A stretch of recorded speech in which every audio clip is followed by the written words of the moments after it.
Hello everyone, welcome to my channel. 7 days 3 plate সিরিজের এই সপ্তাহের আইটেম হলো ব্রোকলি।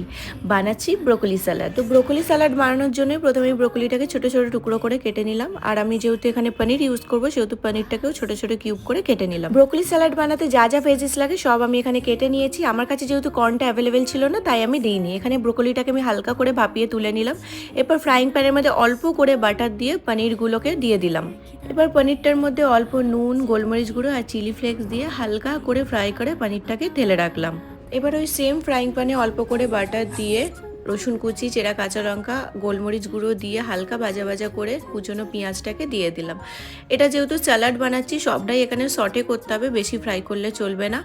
গাজর, ক্যাপসিকাম আর অল্প করে নুন দিয়ে আবার একটু হালকা সটে করে নিয়ে তার মধ্যে ওপর থেকে ব্রোকলি আর টমেটো দিয়ে দিলাম। আমার কাছে চেরি টমেটো অ্যাভেলেবেল ছিল না তাই আমি নর্মাল টমেটো ইউজ করেছি। পনিরগুলো দিয়ে ওপর থেকে একটু লেবুর রস, অল্প করে মধু আর চিলি ফ্লেক্স দিয়ে সামান্য নাড়িয়ে চাড়িয়ে নিলেই রেডি আমাদের ব্রোকলি স্যালাড। একদম ইজি আর খুব হেলদি একটা রেসিপি। ভিডিওটা ভালো লাগলে একটা লাইক, একটা কমেন্ট করতে একদম ভুলবে না। তাহলে চলো, টাটা।